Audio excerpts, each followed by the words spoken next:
Cinema முதலில் black and ஒயிட்டில் தான் ஆரம்பிக்கப்பட்டது. ஆரம்பத்தில் பிளாக் அண்ட் ஒயிட்டில் இருந்தாலும் ஊமை படம்னு சொல்லுவாங்க இல்லையா, பேசக்கூட டயலாக் வராது, இல்லை அதை பதிவு பண்ணக்கூடிய டெக்னாலஜிலாம் இல்லாமல் இருந்த காலம். பிளாக் அண்ட் ஒயிட்டில் தான் படம் வந்திருக்கு. அதை ஊமை படம்னு சொல்லுவாங்க. வெறும் வாயாசிப்பு மட்டும்தான் இருக்கும். காலப்போக்கில் தொழில்நுட்பம் வளருது, சினிமாவோட வளர்ச்சி வேற ஒரு பரிமாணத்துக்கு போகுது. அப்படி போகிற காலத்தில் வசனம் பேசுனா அங்கே பதிவாகக்கூடிய ஒலி கண்டுபிடிக்கப்படுது. அதே மாதிரி படங்களில் சேர்க்கப்பட்டு அதன் பிறகு வசனத்தோட பேசக்கூடிய அந்த வாயசிப்பு மட்டும் இருந்த திரைப்படம் வசனமாக மாறுது. அப்போ பிளாக் அண்ட் ஒயிட்டில் வசனம் பாடல்கள் அப்படின்னு சொல்லி படங்கள் வெளியாகி கொண்டிருந்த காலம். அந்த காலகட்டத்தில் கலர் இருந்தால் எப்படி இருக்கும் அப்படிங்கிற ஒரு கண்டுபிடிப்பை கண்டுபிடிச்சி பிளாக் அண்ட் ஒயிட்டாக இருந்த திரைப்படங்களை கலராக மாற்றினாங்க. அப்படி தமிழ் சினிமாவில் பிளாக் அண்ட் ஒயிட்டாகவே பார்க்கப்பட்ட ரசிகர்களுக்கு முதல்ல கலர் படமாக வெளியில் வந்தது அலிபாபாவும் 40 திருடர்களும் அப்படிங்கிற ஒரு படம். புரட்சி தலைவர் எம்ஜிஆர் அதில் கதாநாயகனாக நடிச்சிருப்பார். அவர் கூட Bhanumathi, P S Veerappa, Thangavelu, O A K Thevar, K Sundaram, Chakrapani, M N Rajam, P Susheela ஆகிய பலர் அதில் நடிச்சிருப்பாங்க. அந்த படமே ரொம்ப வித்தியாசமான கதையாக இருக்கும்.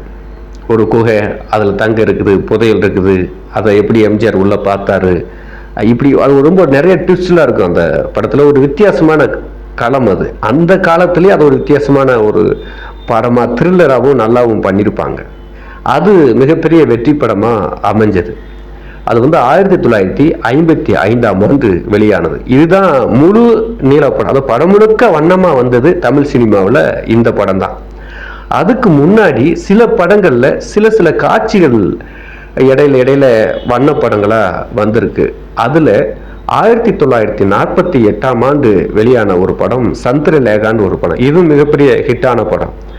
அதில் சில காட்சிகள் மட்டும் கலராக வரும். ஆனால் அப்போ உள்ள இப்போ கலருங்கிறப்ப அதுக்கான பட்ஜெட்லாம் வரும் இல்லையா, ஒரு 2-3 அப்போ படம் 3 மணி நேரம் இருக்கும். 3 மணி நேரம் படத்துக்கு ஒரு கலர் ஃபிலிமாக மாற்றி எடுக்கிறதுக்கு அது அப்போ புதுசாக முயற்சி செய்கிறவங்களுக்கு அது ஒரு பொருளாதார சிக்கலாக இருந்திருக்கு. அதோட பட்ஜெட்டு, அதுக்கான ரிஸ்க்கு அப்படிலாம் இருந்ததுனால அந்த படத்துக்கு ஏதாவது கலர் தேவைப்பட்டால் கலர் காட்சிகள் இருந்தால் நல்லாயிருக்கும் அப்படின்னு நினச்சா மட்டுமே கலர் காட்சிகள் எடுக்கப்பட்டிருக்கு. அப்படி எடுத்த படம் தான் 1948 வெளிவந்த சந்திரலேகா. அது சின்ன காட்சிகள் மட்டும்தான்.